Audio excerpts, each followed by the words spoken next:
بسم اللہ الرحمن الرحیم۔ السلام علیکم۔ مطالعہ اسلام کلاس 4 باب سوم اسوہ حسنہ سبق نمبر 1 نزول وحی۔ اسٹوڈنٹ، آج ہم اس سبق میں وحی کے بارے میں پڑھیں گے کہ وحی کیا ہوتی ہے، اس کا معنی و مفہوم کے بارے میں پڑھیں گے، اور نبی اکرم صلی اللہ علیہ وسلم پر جو وحی نازل ہوئی اس کا واقعہ بھی ہم پڑھیں گے۔ آج کا سبق ہم سٹارٹ کرتے ہیں۔ وحی کا معنی اور مفہوم۔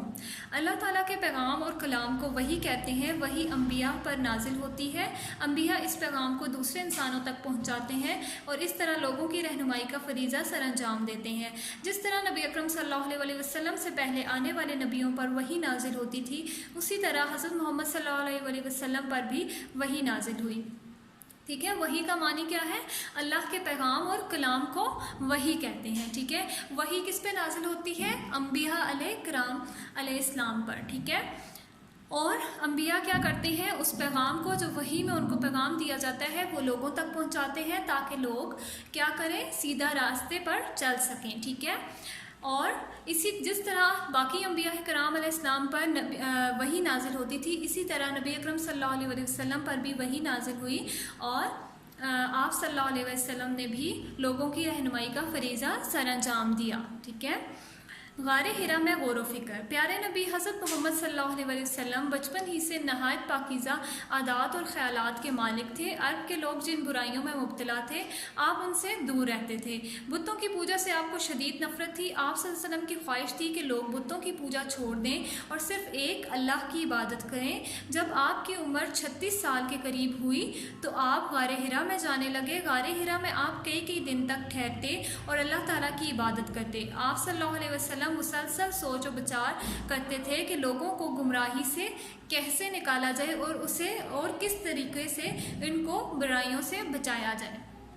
ٹھیک ہے، جیسا کہ بچوں آپ جانتے ہیں کہ عرب میں جو لوگ تھے وہ کیا تھے؟ وہ بتوں کی پوجا میں مصروف تھے، اور ان لوگوں نے وہ اللہ کی عبادت نہیں کرتے تھے بلکہ بتوں کو ہی اپنا سب کچھ مانتے تھے۔ آپ صلی اللہ علیہ وسلم بچپن ہی سے پاکیزہ عادات اور خیالات کے مالک تھے۔ آپ صلی اللہ علیہ وسلم چاہتے تھے کہ کسی طرح سے ان لوگوں کو بتوں کی پوجا سے روکا جائے، اور آپ صلی اللہ علیہ وسلم غار حرا میں عبادت کے لیے تشریف لے جاتے تھے، اور غار حرا میں جا کر آپ صلی اللہ علیہ وسلم یہ سوچتے تھے کہ کس طرح سے لوگوں کو اس برائی سے نکالا جائے۔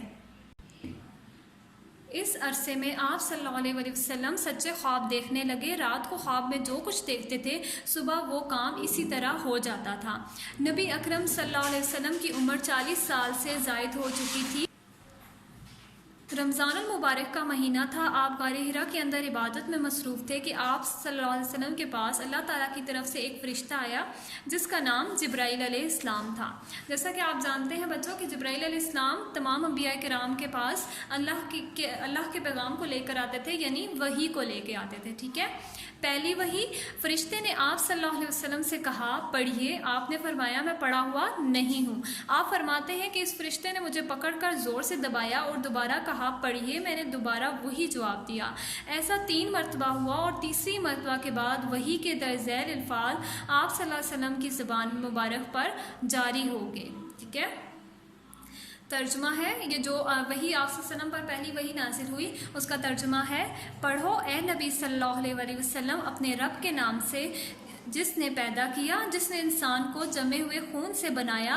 پڑھو، اور تمہارا رب بڑا کریم ہے جس نے قلم کے ذریعے سے علم سکھایا، انسان کو وہ علم دیا جسے وہ نہ جانتا تھا۔ ٹھیک ہے، یہ جو سورۃ الگ کی پہلی 5 آیات ہیں، یہ آپ صلی اللہ علیہ وسلم پر پہلی وحی نازل ہوئی تھی، تو اس میں یہ والی آیات نازل ہوئی تھی۔ ٹھیک ہے،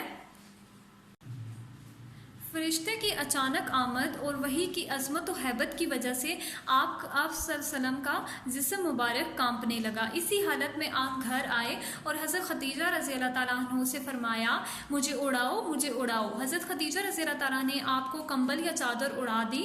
جب آپ کو کچھ سکون ہوا تو آپ صلی اللہ علیہ وسلم نے فرشتے کی آمد کا سارے واقعہ حضرت خدیجہ رضی اللہ تعالیٰ عنہ کو سنایا۔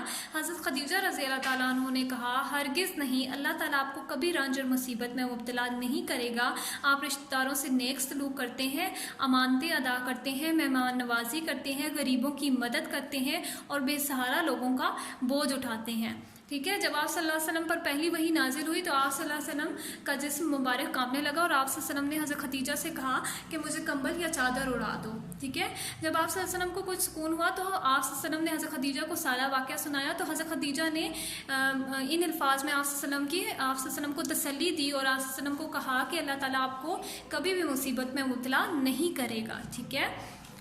نیکسٹ ہے ہمارے پاس. پھر وہ آپ کو اپنے چچا کے بیٹے ورقہ بن نوفل کے پاس لے گئی. ورقہ بن نوفل پہلی آسمانی کتابوں تورات اور انجیل کے عالم تھے اور بت پرستی چھوڑ چکے تھے. جب انہوں نے نبی اکرم صلی اللہ علیہ وسلم سے یہ واقعہ سنا تو کہنے لگے کہ یہ اللہ تعالیٰ کا وہی فرشتہ ہے جو اس سے پہلے موسیٰ علیہ السلام کے پاس آ چکا ہے.